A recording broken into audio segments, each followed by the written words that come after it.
cosmic sympathy. Everything in the cosmos is seen as interconnected within one universal chain of action and reaction.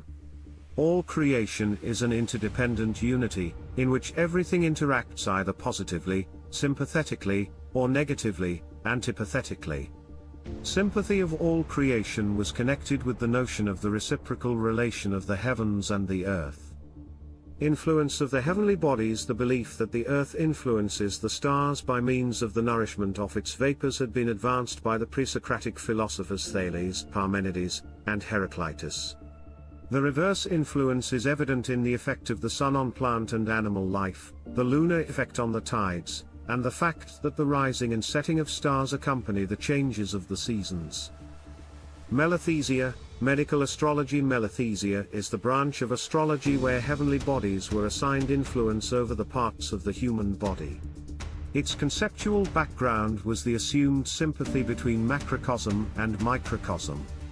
The limbs were often assigned to zodiacal signs, the internal organs to planets. Planets and the stars were seen as animate, living beings. Olympian gods. The identification of the planets with Olympian gods entailed their association with the characteristic traits of the gods as they were depicted in Greco-Roman mythology. Zeus, Jupiter as the father of the gods. The planet that bore his name was regarded as benevolent and beneficial. The association of Kronos, Saturn with old age was influenced by the planet's pale color and slow movement, as well as the mythological account of Kronos, the father of the Olympian gods. Saturn's location as the farthest planet from the Earth led astrologers to ascribe to its primacy among the planets. Jupiter, Venus and the Moon were declared to be beneficent. Saturn and Mars were maleficent. The Sun and Mercury were mixed. Logic of association, Aries. Aries corresponds to the human head in the system of zodiacal Melothesia. Since the ram produces wool, those born under the sign of the ram are destined to work with wool. Since the ram is shorn of its wool and then grows it back, those born under Aries will experience sudden losses and recoveries of fortune, the perilous adventures recounted in the myth of the Golden Fleece, and live in hope. Note that the sign of Aries ascends rapidly. Effective location and time. Each planet rules over a diurnal and a nocturnal house. Aside from the Sun and Moon which rule over the same house both day and night, the influence of the planets was increased and made more positive when it was located in its house.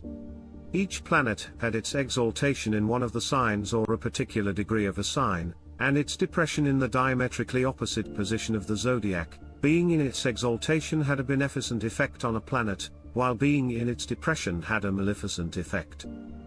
Triplicities, decans. The planets were also affected by their location with respect to the four triangles, or triplicities, into which the zodiac was divided.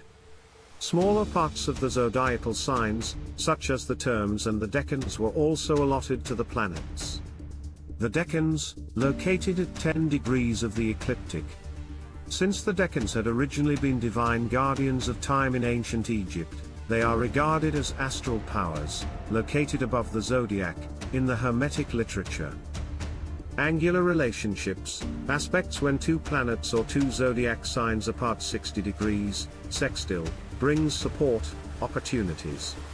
90 degrees, square, brings conflicts, struggle. 120 degrees, trine, brings blessings and luck. 180 degrees, opposition, opposition. Body parts and zodiac. Most of these associations are elementary. The head is referred to Aries, the leading sign at the head of the zodiac, and head of the world in more sophisticated astrological doctrine of the Thema Mundi, or horoscope of the world, which located Aries at mid-heaven at the moment of creation. The neck with Taurus, since the bull has a strong neck, the arms and shoulders, which come in pairs, with Gemini, the chest with the crab and the shell, the buttocks, seat of the body's equilibrium, with Libra, the knees with the kneeling figure of Capricorn, the feet with the two fish of Pisces, Aquarius, legs. According to Sextus Empiricus, it was believed that the presence of malefic stars in one of the signs of the horoscope would produce a disability in the corresponding part of the body. Christ has liberated the baptized.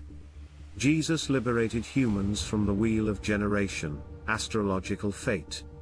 James 3:6 literal translation, and the tongue of fire, a world of iniquity, so the tongue is placed in our members, defiling the whole body, and burning the wheel of creation, and burned by hell. Job is teased by Yahweh for fate, Job 38:31. Can you bind the chains of the Pleiades? Can you loosen Orion's belt? In the following Gnostic text, Christ has liberated the baptized from fatalistic wheel of fate. Christ is who, as it is written in the prophet, alone is able to bind the chain of the Pleiades and to open the enclosures of Orion, Job 38:31, knowing the change of the firmament and undoing the wheel of generation, James 3:6, he vanquished the day of our nativity with the reparation of baptism. Zeno, Jesus and Zodiac Ezekiel 1:10. Their faces looked like this, each of the four had the face of a human being, and on the right side each had the face of a lion, and on the left the face of an ox, each also had the face of an eagle. The imagery of the victorious Leo especially attracted Christological notions of death and resurrection. A parallel Christian text is the following passage from Gregory the Great's commentary on Ezekiel at Homilies. Christ was worthy to die in sacrifice for our redemption like a young calf vitulous. Through his strength and power he also rose again like a lion, Leo. Thelion is reputed to sleep with its eyes open, so that in that very death in which your Redeemer was able to sleep as a result of his humanity, by remaining immortal as a result of his divinity he kept watch over his own. He himself after his resurrection ascended to heaven, he was raised up to the heights like an eagle, Aquila. Therefore he became completely like us, in being born as a human being, in dying as a young calf, in rising up as a lion, and in ascending to heaven as an eagle.